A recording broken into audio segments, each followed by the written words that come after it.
Uma folha em branco. Tão pequena e limitada, mas extremamente assustadora. Apesar de vazia, ela carregava o peso de todas as minhas dúvidas, como se cada centímetro fosse um espelho, me desafiando a criar algo, mesmo quando tudo dentro de mim parecia confuso demais para sair. E foi esse medo, essa folha em branco, que me levou a ilustrar o maior mural da minha vida.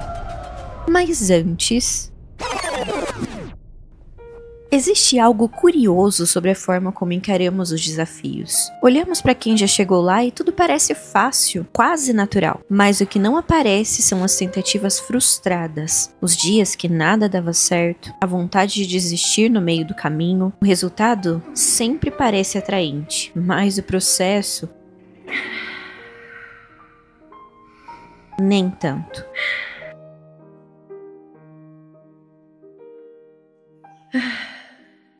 Eu nem queria mesmo. E é exatamente aí que muita gente para. Eu sei que você já tentou fazer tudo de uma vez, como se o resultado final fosse a única coisa que importasse. Mas o que todos esquecemos é que nada surge do nada e que cada passo tem a sua importância. O que mais me intriga é pensar: por que a gente insiste em tocar uma sinfonia antes de aprender a posição dos dedos no violão? Escrever um best-seller antes de rabiscar um parágrafo? Ler um livro complexo antes de aprender a gostar de um livro de histórias? Pintar um mural sem antes preencher uma folha? A verdade é que estamos todos em busca de uma solução imediata. Queremos os resultados sem entender o caminho, ansiosos para alcançar algo sem perceber o tempo e o esforço que isso exige.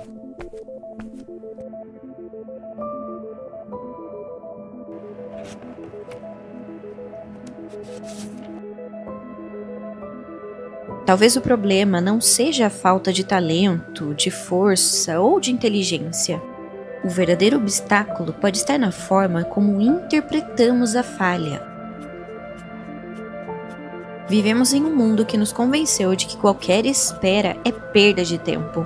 A gente quer acelerar tudo, aprender sem esforço, ganhar dinheiro rápido, ser bem-sucedido da noite pro dia. E eu aposto que você tá vendo esse vídeo em 2x, do mesmo jeito que ouve os áudios do WhatsApp.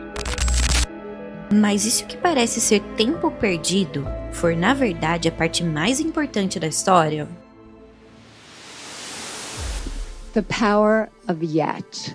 I heard about a high school in Chicago where students had to pass a certain number of courses to graduate, and if they didn't pass a course, they got the grade not yet. And I thought that was fantastic, because if you get a failing grade, you think, I'm nothing, I'm nowhere. But if you get the grade not yet, you understand that you're on a learning curve. It gives you a path into the future. Durante décadas, pesquisadores tentaram entender por que algumas pessoas encaram desafios com determinação, enquanto outras se sentem derrotadas e desistem diante do primeiro obstáculo. O que separa aqueles que persistem dos que recuam? O que define essa diferença? Foram essas perguntas que levaram Carol Dweck, uma psicóloga de Stanford, a investigar como lidamos com dificuldades e fracassos. E seu experimento nos levou a uma resposta que mudou a forma como entendemos o aprendizado. Dweck queria entender por que algumas crianças desistiam tão rápido dos desafios, enquanto outras pareciam encará-los como brincadeiras. Para isso, realizou 2 testes com 2 grupos de crianças, elogiando algumas por sua inteligência e outras pelo seu esforço. O resultado foi surpreendente. Aquelas elogiadas pela inteligência ficaram mais receosas de errar e evitaram desafios mais difíceis. Já as elogiadas pelo esforço encaravam os desafios como uma oportunidade de aprendizado e persistiam mesmo diante das dificuldades. A partir desse estudo, Carol descobriu que existem 2 tipos de mentalidade que definem a forma como interpretamos o mundo: a fixa e a de crescimento. Parece complicado, mas é bem simples. Quem acredita que talento é um dom imutável tende a evitar desafios ou seja, tem a mentalidade fixa. Quem vê o erro como parte do processo, não se deixa abalar e nem se frustrar com a falha, aprende, cresce e continua, tem a mentalidade de crescimento. Agora imagine duas vozes dentro da sua cabeça, a da mentalidade fixa e a da mentalidade de crescimento. Uma delas, a da mentalidade fixa, te fala: se você errar, vão perceber. Você não é bom bastante. Melhor nem tentar. Enquanto a da mentalidade de crescimento: errar faz parte. Dessa vez você quase conseguiu. Da próxima tenho certeza que você acerta. Se a mentalidade fixa fosse uma pessoa, ela evitaria tocar violão porque não nasceu com talento para isso. Ou fugiria de falar em público porque não leva jeito. Já a mentalidade de crescimento desafinaria nas primeiras notas, gaguejaria nas primeiras falas, mas continuaria e melhoraria com o tempo. Você já percebeu como desde pequenos somos ensinados a buscar resultados rápidos? Mas será que essa pressa nos acompanha ao longo da vida? Pesquisas mostram que a ansiedade por desempenho não é exclusivamente da infância. Ela nos persegue em diversas fases da vida, afetando nossa capacidade de aprender e evoluir. One of the most humiliating things that you can say about someone is they choked. And boy, do I know that feeling. Um estudo conduzido por Baylock e Carr revelou que, sob pressão, indivíduos experientes em tarefas motoras como o golfe podem ter o seu desempenho prejudicado. Isso porque a atenção excessiva aos detalhes da execução interfere na fluidez das habilidades automatizadas. Esse fenômeno, conhecido como shocking under pressure, destaca como o medo do fracasso pode nos paralisar. Pesquisas indicam que nosso cérebro é motivado por pequenas conquistas. Cada pequeno avanço libera dopamina, um neurotransmissor associado à motivação e ao prazer. Quando tentamos pular etapas e alcançar grandes resultados rapidamente, perdemos essas recompensas graduais, tornando o processo mais difícil e menos gratificante. A ciência descobriu que nosso cérebro funciona como um motor movido a pequenas conquistas. Cada passo dado, mesmo que minúsculo, libera dopamina, o hormônio da motivação. É por isso que promessas como aprenda inglês em uma semana ou ganhe dinheiro rápido muitas vezes levam à frustração. Nosso cérebro não reconhece atalhos. Ele valoriza o progresso contínuo. Sem pequenas vitórias, nosso cérebro não só trava, a gente despenca por dentro, como se algo nos puxasse para longe de nós mesmos. É mais ou menos como entrar numa corrida, sentindo que vai ganhar. E quando pisa no acelerador, percebe que esqueceu de encher o tanque de combustível e não sai do lugar.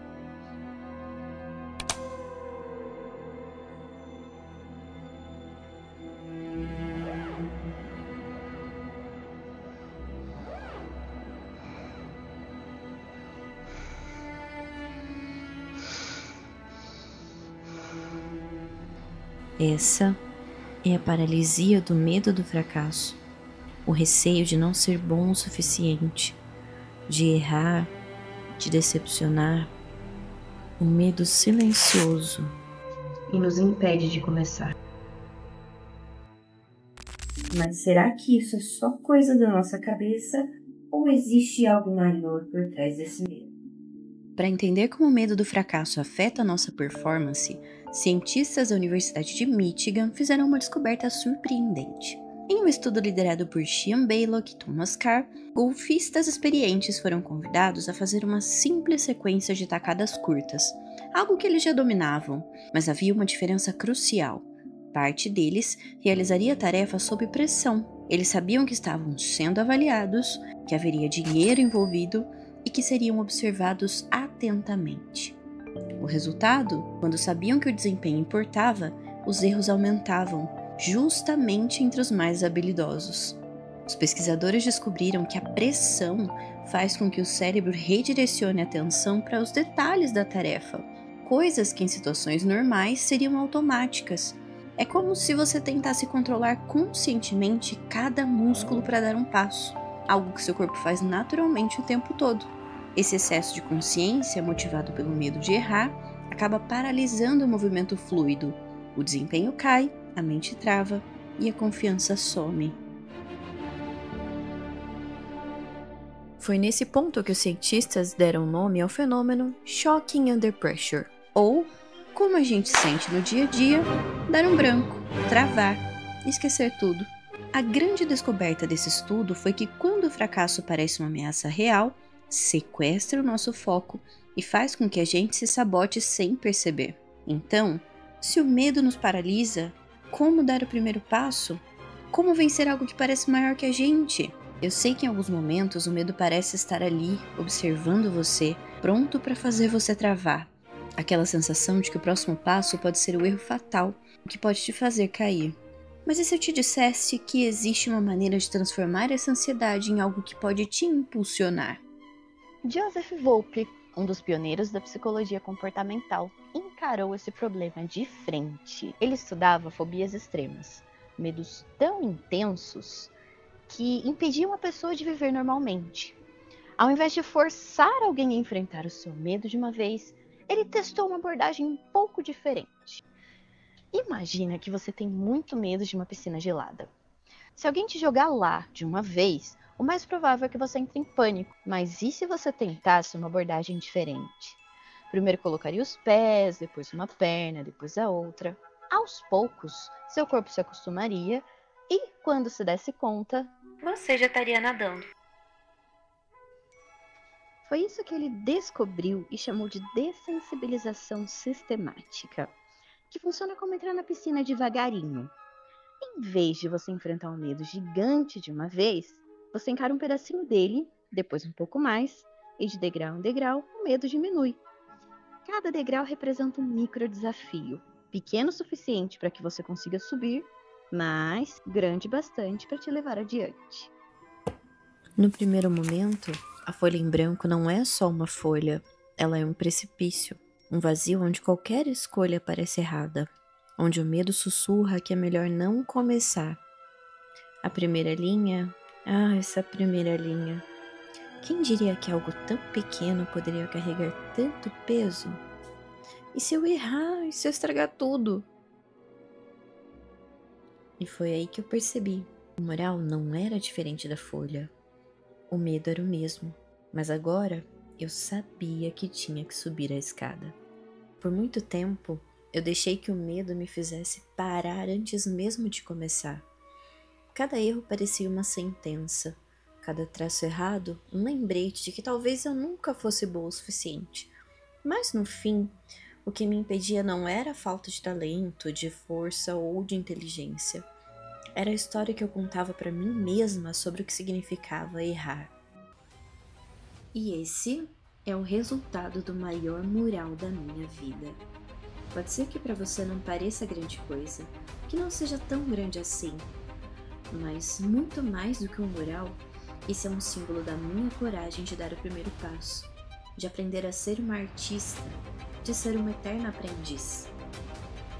Se esse vídeo te fez pensar um pouquinho, já se inscreve aqui, porque se tem uma coisa que eu gosto mais do que processos, é de ter companhia neles. Agora só falta você decidir se vai continuar olhando para a folha ou se vai começar a desenhar sua história. A jornada só acontece quando você caminha, então pare de tentar começar do final.